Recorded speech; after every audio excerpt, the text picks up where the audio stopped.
오늘은 출애굽기 12장 8절에서 9절을 보겠습니다. 그 고기를 다 불에 구워 먹고 흠이 없는 양을 1월 10일에 취하여 14일까지 간직하였다가 해질 때 잡으라는 것은 죄가 없으신 예수님이 유월절 양이 되어 십자가에서 대속제물이 되기 위하여 유월절 닷새 전 예루살렘에 입성하셨다가 유월절 날 해질 때 십자가에서 죽으실 것을 모형하는 말씀입니다. 그리고 이스라엘 온 회중이 유월절 양을 잡으라는 것은 자신이 예수님을 십자가에 못 박았다는 것을 아는 자가 하나님의 백성이 된다는 의미인데, 예수님의 살과 피를 상징하는 복음의 말씀을 먹음으로 자신의 죄 때문에 예수님이 십자가에서 대속 제물이 되셨다는 것을 깨닫게 되고, 자신이 예수님을 십자가에 못 박은 자인 걸 알게 되어 구원받게 되므로 온 회중이 유월절 양을 잡으라 말하는 것입니다. 이러한 의미를 모형하여 예수님을 십자가에 못 박은 군인들이 예수님의 옷을 제비 뽑아 나누었고, 그들이 예수님을 다시 뵙게 된다고 성경은 말씀하고 있는 것입니다. 이렇게 예수님의 의의 옷을 가진 자는, 곧 믿음의 용사는 문임방과 문설지의 피를 바른 집에 거하는 자가 되어 재앙이 넘어간다는 뜻으로 유월절 양의 피를 문임방과 문설지에 바르라 말하는 것입니다. 예수님의 의의 옷을 가지는 것과 문임방과 문설지의 피를 바르는 것은 복음의 말씀을 먹고 믿음의 용사가 된 것을 말합니다. 그럼 우리가 먹어야 할 복음의 말씀은 무엇을 말하는지 본문 8절에서 9절을 보겠습니다. 출애굽기 12장 8절, 그 밤에 그 고기를 불에 구워 무교병과 쓴 나물과 아울러 먹되 날것으로나 물에 삶아서 먹지 말고 머리와 다리와 내장을 다 불에 구워 먹고 1월 14일 날 해질 때 유월절 양을 잡고 그 밤에 유월절 양의 고기를 먹어야 한다고 말하는데, 유대인들의 달력은 해가 지면 날짜가 바뀌어 1월 15일이 되며 이날부터 7일간 무교절이 됩니다. 무교절에 무엇을 먹는 것이 누룩을 넣지 않은 무교병을 먹는 것인지 본문에서 말씀해 주고 있는 것입니다. 여기서 그 밤은 유월절 양을 잡은 그 밤을 말하는 것으로 무교절을 말하는데, 그 고기를 다 불에 구워 무교병과 쓴 나물과 아울러 먹으라는 것입니다. 유월절 양의 고기를 무교병과 쓴 나물과 아울러 먹으라는 것은 예수님이 왜 육신의 몸을 입고 오셔서 고난과 고통을 받으시며 십자가에서 죽으셔야만 했는지를 생각하며 복음의 말씀을 듣고 먹어야 한다는 뜻인 것입니다. 그러면 예수님이 육신의 몸을 입고 오셔서 십자가에서 죽으시고 부활하셨는지 알게 된다는 것으로 믿음에 이르게 된다는 뜻인 것입니다. 그런데 유월절 양의 고기를 물에 삶아서 먹지 말고 날것으로도 먹지 말라는 것이며, 머리와 다리와 내장을 다 불에 구워 먹어야 한다고 말하고 있습니다. 이렇게 말씀하는 이유를 창세기 2장 16절에서 17절의 말씀을 통하여 알 수 있습니다. 창세기 2장 16절, 여호와 하나님이 그 사람에게 명하여 이르시되 동산 각종 나무의 열매는 내가 임의로 먹되 선악을 알게 하는 나무의 열매는 먹지 말라. 내가 먹는 날에는 반드시 죽으리라 하시니라. 여기서 반드시 죽는다는 것에 반드시도 무트라는 히브리어고, 죽는다는 단어도 무트라는 히브리어로 죽고 죽는다는 뜻인데, 우리가 가지고 있는 성경에는 반드시 죽는다고 번역해 놓은 것입니다. 이 말씀은 선악과를 먹으면 육신이 죽고 그 후에는 영원히 꺼지지 않는 지옥불에 들어간다는 뜻으로 말씀하신 것입니다. 그런데 인류의 조상 아담과 하와가 선악과를 먹음으로 모든 인류는 육신이 죽고 그 후에 지옥불에 던져지게 된 것입니다. 그래서 히브리서 기자는 히브리서 9장 27절에 이렇게 말하고 있는 것입니다. 히브리서 9장 27절, 한 번 죽는 것은 사람에게 정해진 것이요 그 후에는 심판이 있으리니, 사람이 육신이 죽는 것은 정해진 것이며 그 후에는 지옥불에 던져지는 심판이 있다는 것입니다. 이 말씀을 또 요한계시록 20장 14절에서 15절은 이렇게 말하고 있습니다. 계시록 20장 14절, 사망과 음부도 불못에 던져지니 이것은 둘째 사망 곧 불못이라. 누구든지 생명책에 기록되지 못한 자는 불못에 던져지더라.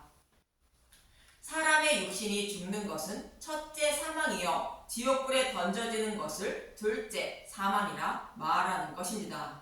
이처럼 모든 인류는 인류의 조상 아담과 하와의 타락으로 육신이 죽는 것은 정해진 것이며 그 후에 지옥불에 던져지는 심판이 있다는 것입니다. 그러나 저와 여러분을 창조하신 여호와 하나님은 저와 여러분이 지옥불의 고통을 받는 것을 참아보지 못하셔서 하나님 자신이 지옥불의 고통을 대신 받으시게 되는 것입니다. 이 말씀이 저와 여러분에게는 기쁜 소식으로 복음의 말씀인 것입니다. 먼저 예수님이 죽으시고 우리가 받을 지옥불의 고통을 받으시는 모습을 창세기 둘째 날에는 이렇게 표현하고 있습니다. 창세기 1장 6절에서 7절을 보겠습니다. 창세기 1장 6절 하나님이 이르시되 물 가운데에 궁창이 있어 물과 물로 나뉘라 하시고 하나님이 궁창을 만드사 궁창 아래의 물과 궁창 위의 물로 나뉘게 하시니 그대로 되니라. 창세기 첫째 날은 예수님이 십자가에서 죽으시는 모습이며 둘째 날은 우리가 받을 지옥불의 고통을 예수님이 대신 받으시는 모습을 말하고 있습니다. 예수님이 지옥불의 고통을 받기 전에는 하나님의 말씀을 상징하는 물이 나누어지지 않은 상태였습니다. 이 모습은 마치 노아의 홍수 심판인 창세기 7장 11절에서 11절의 모습과 같습니다. 창세기 7장 11절 노아가 600세 되던 해 둘째 달 곧 그달 11의 날이라. 그날에 큰 기품의 샘들이 터지며 하늘의 창문들이 열려 40주야를 비가 땅에 쏟아졌더라. 땅에 있는 물과 하늘에 있는 물이 합해진 모습을 말합니다. 땅의 물은 다른 복음을 곧 율법을 말하고 하늘에 있던 물은 복음의 말씀을 말하는 것으로 율법과 복음이 구별되지 않고 혼합된 상태의 모습을 율법 시대에 모형하는 것입니다. 율법과 복음이 구별되지 않으면 다른 복음을 따르게 되어 모두 심판을 받게 된다는 것을 노아의 홍수 심판을 통하여 말씀하고 있는 것이며 복음을 상징하는 노아의 방주 안에 있는 자만 생명을 얻은 것처럼 복음의 말씀 안에 그 피를 바른 집안에 있는 자는 생명을 얻게 된다고 말씀하고 있는 것입니다. 이 말씀처럼 예수님이 죽으시고 지옥불의 고통을 대신 받으시기 전에는 율법과 복음이 나누어지지 않은 상태였는데 예수님이 십자가에서 죽으시고 창세기 첫째 날 우리가 받을 지옥불의 고통을 대신 받으심으로 창세기 둘째 날 율법 속에 감추어진 복음이 밝히 드러나게 되었다는 것으로 창세기 둘째 날에는 궁창 아래의 물과 궁창 위의 물로 나누게 하셨다고 말씀하는 것입니다. 창세기 둘째 날의 모습을 모세가 홍해를 가르는 모습을 통하여 또 다른 모형으로 자세히 설명해 주고 있는 것으로 예수님이 지옥불의 고통을 대신 받으셔서 율법과 복음으로 나뉘게 하여 구원해 주시는 모습을 그려주고 있는 것입니다. 이처럼 창세기 둘째 날은 우리가 받을 지옥불의 고통을 예수님이 대신 받으신 모습을 말씀하고 있는 것으로 오늘 본문에서는 우리가 받을 지옥불의 고통을 예수님이 대신 받으시고 율법을 복음으로 바꾸어 주셔서 구원해 주셨음을 잊지 말라는 뜻으로 유월절 양의 고기를 날 것으로도 먹지 말고 물에 삶아서도 먹지 말고 오직 다 불에 구워 먹어야 한다고 말씀하는 것입니다. 이 말씀을 또 레위기 1장에 번제를 드리는 모습을 통하여 이렇게 말씀하고 있는데 10절에서 13절만 보겠습니다. 레위기 1장 10절 만일 그 예물이 가축대의 양이나 염소의 번제이면 흠없는 수컷으로 드릴지니 번제단에 드리는 제물들은 모두 십자가를 상징하는 것인데 양이나 염소의 번제이면 흠없는 수컷으로 드리라 말하고 있습니다. 흠없는 수컷이 어떠한 의미인지 요한복음 12장 23절에서 24절은 이렇게 말하고 있습니다. 요한복음 12장 23절 예수께서 대답하여 이르시되 인자가 영광을 얻을 때가 왔도다. 내가 진실로 진실로 너희에게 이르노니 한 알의 밀이 땅에 떨어져 죽지 아니하면 한 알 그대로 있고 죽으면 많은 열매를 맺느니라. 예수님이 한 알의 밀이 되어 땅에 떨어져 죽고 부활하셔야 많은 믿음의 열매를 맺는다는 것으로 천하 만민을 구원할 수 있다는 뜻인 것입니다. 이처럼 수컷은 하나님의 밀인 복음의 말씀을 상징하는 것으로 생명의 말씀인 씨를 가진 예수님을 말씀하는 것입니다. 이어지는 레위기 1장 11절을 보겠습니다. 레위기 1장 11절 그가 제단 북쪽 여호와 앞에서 그것을 잡을 것이요 아론의 자손 제사장들은 그것의 피를 제단 사방에 뿌릴 것이며 제물을 잡는 것은 예수님이 십자가에서 못 박히시는 것을 말하고 피를 제단 사방에 뿌리는 것은 고난과 고통을 받으며 많은 피를 흘리시며 죽으시는 예수님의 모습을 말하고 있습니다. 레위기 1장 12절 그는 그것의 각을 뜨고 그것의 머리와 그것의 기름을 베어낼 것이요 제사장은 그것을 다 제단 위에 불 위에 있는 나무 위에 벌려놓을 것이며 그 내장과 그 정강이를 물로 씻을 것이요 제사장은 그 전부를 가져다가 제단 위에서 불살라 번제를 드릴지니 이는 화제라 여호와께 향기로운 냄새니라. 여기서 제물의 각을 뜨는 것은 십자가에 못 박히신 예수님이 죽으시는 모습을 말하고 기름을 베어내는 것은 우리의 모든 죄를 지신 예수님을 말하고 있습니다. 그리고 이렇게 십자가에서 대속제물로 죽으신 예수님이 지옥불의 고통을 대신 받으시는 모습을 제단 위에 불 위에 있는 나무 위에 벌려놓고 그 전부를 번제로 드리라 말씀하시는 것입니다. 번제물의 전비를 불살라 드리라는 것은 죽으신 예수님이 죄인들이 받을 지옥불의 고통을 대신 받으시는 모습을 모형하는 것입니다. 이렇게 예수님이 죽으시고 우리가 받을 지옥불의 고통을 대신 받으심으로 율법 속에 감추어진 복음을 밝히 드러내게 되어 잃어버린 하나님 백성을 모두 구원하게 되는 것입니다. 그래서 이렇게 드리는 화제가 여호와께 향기로운 냄새라는 것으로 잃어버린 하나님 백성을 모두 구원하게 된다는 뜻인 것입니다. 이처럼 유월절 양의 고기를 그 밤에 날 것으로나 물에 삶아서 먹지 말고 다 불에 구워 먹으라는 것은 우리가 받을 지옥불의 고통을 유월절 양으로 죽으신 예수님이 대신 받으신 것을 말하는데 왜 예수님이 우리를 위하여 많은 고난을 받으시며 지옥불의 고통을 대신 받았는지 생각하며 복음의 말씀을 먹어야 한다는 뜻으로 쓴 나물과 아울러 먹으라 말하는 것입니다.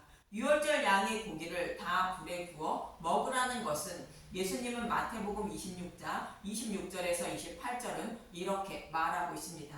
마태복음 26장 26절 그들이 먹을 때에 예수께서 떡을 가지사 축복하시고 떼어 제자들에게 주시며 이르시되 받아서 먹으라 이것은 내 몸이니라 하시고 여기서 내 몸이라는 것은 유월절 양의 고기가 상징하는 예수님의 살을 말하는 것으로 우리가 가지고 있는 성경의 말씀을 상징하는 말씀입니다. 내 몸이라 말씀을 또 다른 모형으로 보면 7년 풍년에 요셉이 쌓아놓은 양식을 말하고 있습니다. 창세기 41장 48절 요셉이 애굽 땅에 있는 그 7년 곡물을 거두어 각 성에 저장하되 각 성읍 주위에 밭의 곡물을 그 성읍 중에 쌓아두매 쌓아둔 곡식이 바다 모래같이 힘이 많아 세기를 그쳤으니 그 수가 한이 없음이었더라.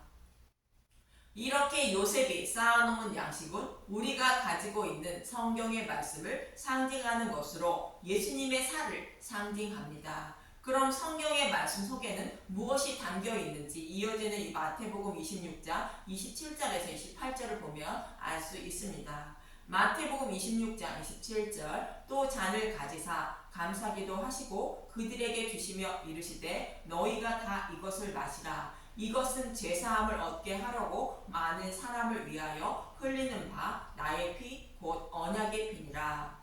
예수님이 제자들에게 주시는 잔은 마지막 만찬에서 제자들에게 주신 포도주가 담긴 잔을 말하는데 이것은 많은 사람을 위하여 흘리는 언약의 피라 말씀하십니다. 성경의 말씀 속에는 타락한 저와 여러분을 구원하신다는 메시아 언약의 말씀이 들어 있습니다. 메시아 언약의 말씀을 십자가를 통하여 곧 예수님을 통하여 어떻게 이루어 주실 것인지를 반복하여 모형과 그림자로 말씀해 주고 있습니다.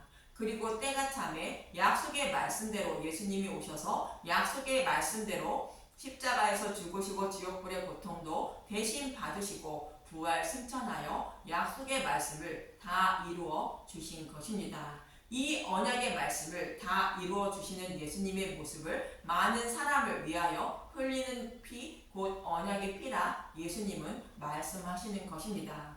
이렇게 성경에서 약속하신 말씀을 십자가에서 다 이루어 주신 예수님임을 알아야 생명을 얻게 된다는 뜻으로 예수님의 살을 상징하는 떡과 예수님의 십자가 대속의 잔을 상징하는 잔을 곧 포도주를 주시며 마시라 말씀하신 것입니다.